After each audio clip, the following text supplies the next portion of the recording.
ठोक दे पीछे हम कहीं शूटिंग ना रही कहीं पे वो हम कहीं ठोक देते थोड़ा ला जाए के बाद शर्माए के बाद ई मेहरारू और बढ़िया अचानक मरद से सांप छूट गई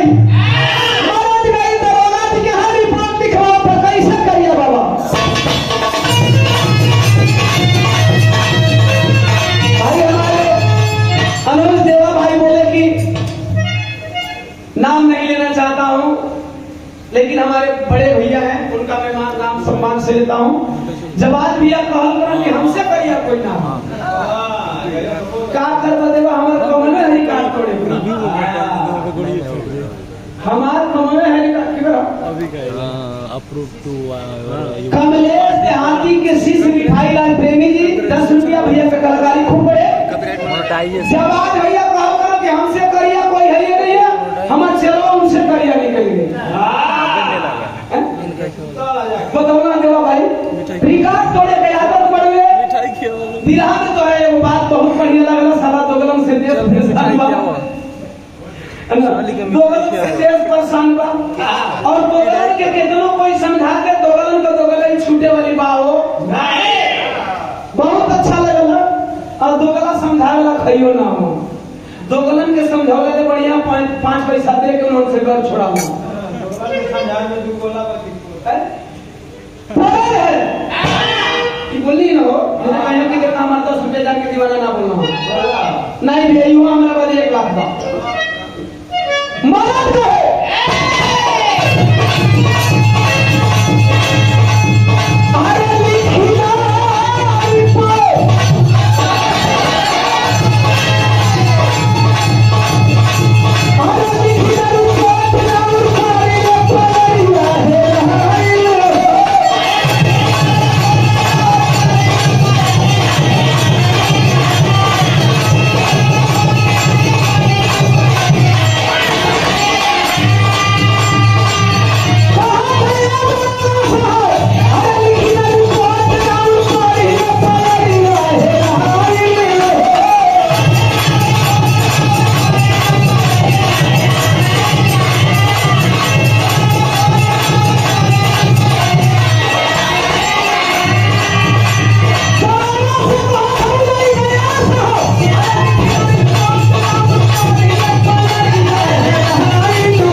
रिकॉर्ड तोड़ना चाहिए।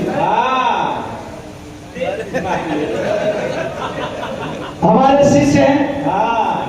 नो डाउट,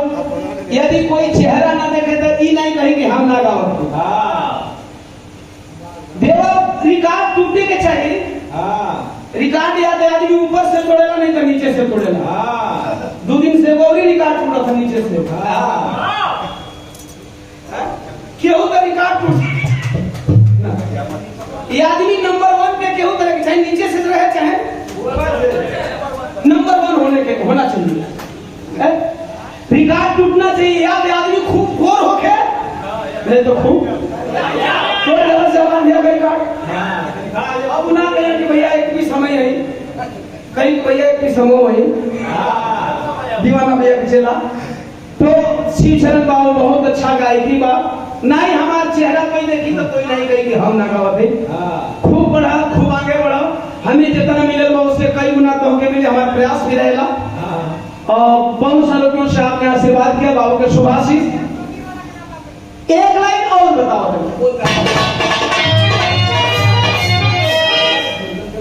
सम्मानीय भैया संतोष यादव जी सैदपुर से हे बुनी पानी में हेदार लोग बैठ के हम दोनों भाई का प्रयास बनते हैं हमनी का सौभाग्य बा। हम तो संजय भैया कहानी के मत बोला काहे के परिश्रम बोला हो जा तो कह देला ना फिर कब होगा दे निकल नहीं भैया हम तो सही है बात बा गावल नहीं तब वो नहीं गावल नहीं तब वो तो खर्चा होइबे करी।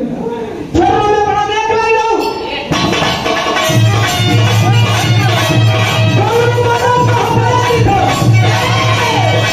अरे नहीं छुआ तारू ना छुआ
ये हमारे संजय भैया का बेटवा हमारा भतीजा हर्षित बाबू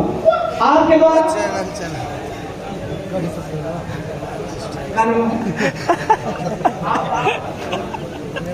आलोक कुमार जी ओम प्रकाश कवि जी बहुत बढ़िया गीत के लेखक नहीं आए